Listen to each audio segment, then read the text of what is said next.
નમસ્કાર, આપ જોઈ રહ્યા છો TV9 અત્યાર સુધીના તમામ ખાસ સમાચારો સાથે હું છું ઝરણા સોની। સમાચારોની શરૂઆત કરીએ આણંદથી કે જ્યાં જો તમે ફાસ્ટ ફૂડ ખાવાના શોખીન હોય, બહારના ખાવાના શોખીન હોય તો રેસ્ટોરન્ટમાં જમતા પહેલા તમારે સાવધાન થવાની જરૂર છે, કારણ કે વલ્લભ વિદ્યાનગરના કપિલદેવ ફાસ્ટ ફૂડમાં ઠેર ઠેર ગંદકીના દ્રશ્યો સામે આવ્યા છે।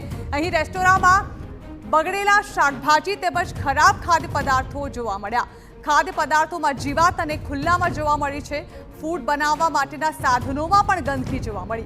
મહાનગરપાલિકાના ધ્યાને આવતા રેસ્ટોરન્ટને સીલ કરી દેવામાં આવ્યું છે।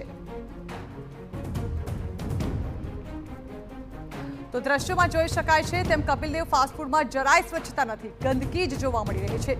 ખરાબ ખાદ્ય પદાર્થ લોકોને આપવામાં આવી રહ્યો છે। લોકોના સ્વાસ્થ્ય સાથે સારા જાહેર ચેડા થઈ રહ્યા છે અને લોકો આ જ ભોજન ખૂબ ચાવથી ખાય છે। મનપાની કાર્યવાહી બાદ પણ રેસ્ટોરન્ટ સંચાલકો સફાઈ અને ભોજનની ગુણવત્તા પર ધ્યાન નથી આપતા।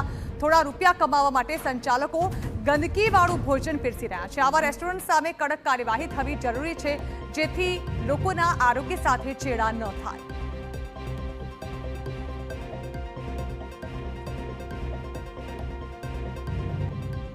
તો આ અંગે વધુ માહિતી અમારા સંવાદદાતા ધર્મેન્દ્ર કપાસી પાસેથી મેળવીએ।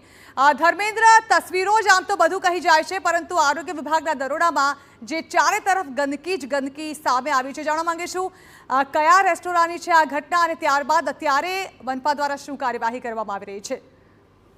ઝરણા, આ જે દ્રશ્ય TV9 ની સ્ક્રીન પર જોઈ રહ્યા છે એ તો પાસેરામાં પહેલી પૂણી છે। જો આણંદ મહાનગરપાલિકા દ્વારા વિદ્યાનગરના તમામ રસ્તાઓની ઉપર જે રેસ્ટોરાં અને જે ખાણીપીણીની લારીઓ બેફામ ચાલી રહી છે તેની ઉપર તપાસ કરવાની તાતી જરૂર છે, કારણ કે તમામ જગ્યાઓ પર આ જ પ્રકારના દ્રશ્યો જોવા મળી શકે છે।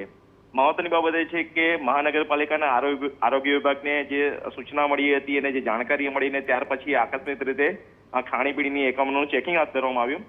તેમાં વલ્લભ વિદ્યાનગરનો કપિલદેવ ફાસ્ટ ફૂડ નામનો જે સ્ટોર છે તેને સીલ કરવામાં આવે છે, કારણ કે સ્ટોરની અંદર જે ખાવાની વસ્તુઓ મૂકવામાં આવી હતી ખૂબ ગંદી હાલતમાં હતી। કેટલીક વસ્તુ સડી ગયેલી હતી, કેટલાક વસ્તુઓની ઉપર જીવજંતુ જોવા મળ્યા હતા। તેને લઈને આરોગ્ય વિભાગ દ્વારા GPMCની કલમ 376A અંતર્ગત કાર્યવાહી કરી છે, પરંતુ અન્ય રેસ્ટોરન્ટ પણ આ જ પ્રકારની છે। જો વધારે તપાસ કરવામાં આવે તો હજુ પણ વધારે આ પ્રકારની હોટલો સીલ થઈ શકે છે। મહત્વની બાબત એ છે કે સમગ્ર રાજ્ય અને દેશમાંથી લગભગ 40,000 જેટલા વિદ્યાર્થીઓ વિદ્યાનગરમાં અભ્યાસ કરવા માટે આવે છે। મોટા પ્રમાણમાં વિદ્યાર્થીઓ બહારનું જ ખાતા હોય છે, મેસ ખૂબ ઓછી પસંદ કરે છે આજનો જે યુવા છે તે। એટલે આણંદ મહાનગરપાલિકા દ્વારા આવા તમામ સ્ટોરોનું ચેકિંગ કરીને કડકમાં કડક કાર્યવાહી કરવામાં આવે તેવી લોકોની પણ હવે માંગ ઉઠવા પામી છે। ઝરણા, જી બિલકુલ ધર્મેશ, આભાર। તો એક તરફ જે પ્રકારે આપ તસવીરોમાં જોઈ શકાય છે તેમ કે આરોગ્ય સાથે લોકોના ચેડા કરવામાં આવી રહ્યા છે। જે ચાવથી જે વસ્તુ આરોગવામાં આવતી હોય છે તેમાં કયા પ્રકારે ગંદકી પ્રવર્તી હોય છે તેની તસવીરો સામે આવી છે, પરંતુ અત્યારે આરોગ્ય વિભાગ દ્વારા દરોડા પાડવામાં આવતા આ પ્રકારની કામગીરી હાથમાં આવી છે, પરંતુ લગાતાર આ પ્રકારની કામગીરીની જરૂર છે, કારણ કે જો થોડા સમય માટે આ કામગીરી કરવામાં આવશે, સીલ મારીને માત્ર સંતુષ્ટિ મેળવવામાં આવશે, તો ફરી એકવાર આ પ્રકારે જે રેસ્ટોરન્ટ ધારકો છે તેઓ ફરીથી ફૂડ વેચાણ કરવાનું શરૂ કરી દેશે, પરંતુ લગાતાર આ પ્રકારે ચકાસણી હાથ ધરવામાં આવે તો તેઓમાં પણ થોડો ડર વ્યાપશે।